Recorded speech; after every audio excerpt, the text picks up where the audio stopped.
Patriot missiles to be made in Europe, he said. The two leaders will talk about it. The US made Patriots, of course, the only air defence weapon capable of taking out Russian ballistic missiles, and there is a current shortage. And a note on what we heard on Ukraine-Russia. Trump deferred to Marco Rubio at one point, who said the following. I thought this was quite interesting. He said, Russians are finding it more difficult to defend their own airspace. And Rubio said that is a new dynamic in this war. That was in answer to a question that was posed about what Donald Trump thought of Ukraine's offensive, its drone attacks on Russia, and very specifically on Moscow. President Trump did say to Zelensky, it seemed to be a spontaneous, spur-of-the-moment thing, that he would allow Ukraine to license Patriot missile systems. One of the things that Zelensky has been very clear about is really how much of a game changer these Patriot systems would be for the war in Ukraine, just as sort of state-of-the-art defense systems, the interceptors. I was saying to David Sanger, or Brianna rather, that they do take a couple of years. And this is where I want some clarity from you. They do take a couple of years. My understanding is it's about 24 months to 30 months to actually build.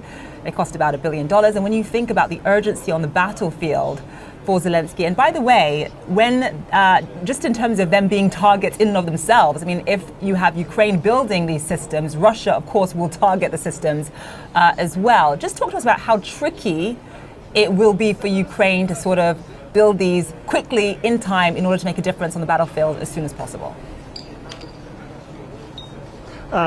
Difficult, but Ukraine's always played the long game here. They've decided to build these long-range drones because they perceived that was going to change things on the battlefield.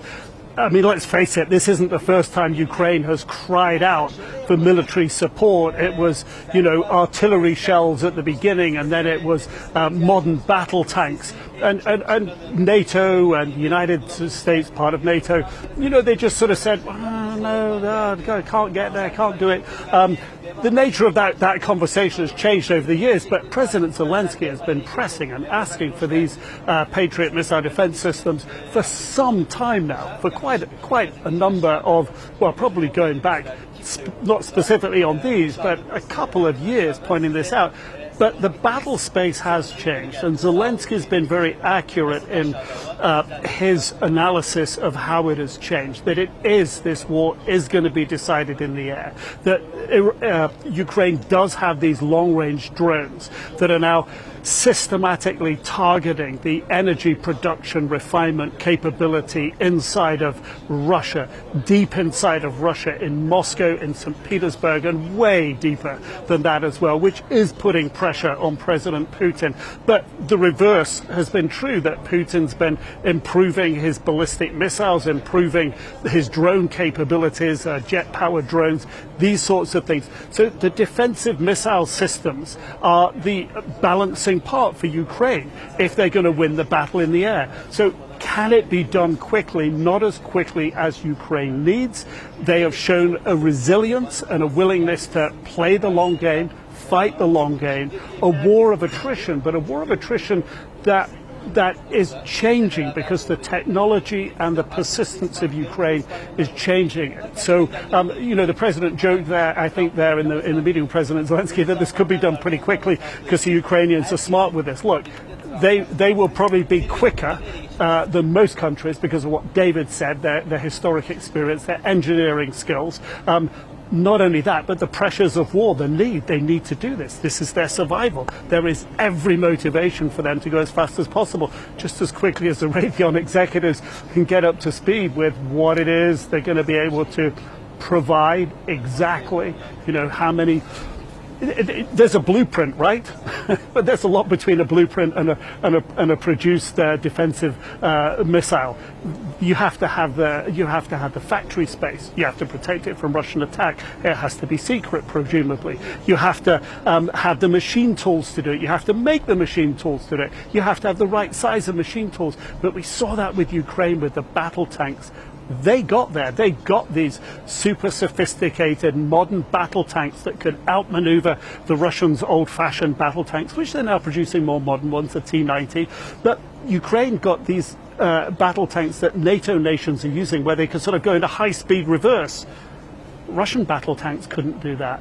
So It's there, it's available, it'll come with time, would be my assessment on this right now. Yeah, there's also the IP question. Are there any legal concerns here for the president to just unilaterally say, hey, we're going to give you Raytheon's technology here to build your own Patriot defense systems? I want to talk about Ukraine. The announcement, and it did seem to be definitive, that he was going to allow Ukraine to produce its own Patriot missiles. How helpful will that be to Ukraine? So Ukraine does desperately need Patriot missiles. They do desperately need help, and help now in that area for their own defense and for the continuation of the war that Putin started. It struck me that he was almost making news himself while he was saying that. It sounded like that he was deciding that they were going to provide the opportunity for Ukraine to manufacture these missiles. As he was talking, it almost sounded like that he was going to inform industry of this after he got off of the press conference. And this is the kind of haphazard leadership that we've grown to expect from this administration. I'm certain that the people standing behind him were just as flabbergasted as I was when he made that announcement. And now there's probably a great scramble going on to make sure that we can follow through on what he just said. I've actually been a little surprised that the administration has not moved back into the Ukraine situation a little bit before now, simply because of the increased duress that the Russians seem to be feeling, reversals on the battlefield, raids into Moscow and other cities by the Ukrainians from the air. It seems like the strategic balance has shifted there. Perhaps the administration, which is always looking for a win, always trying to bolster this rather ragged now claim of President Trump that he's one of the world's great peacemakers.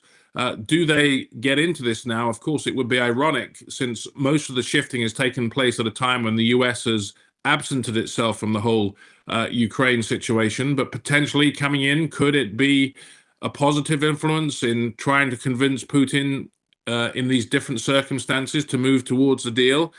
Perhaps that's a possibility. You do have to wonder, however, the president has given the license for these Patriot missiles to be produced. The president could always take away a license for Patriot missiles to be produced if something happens to anger him.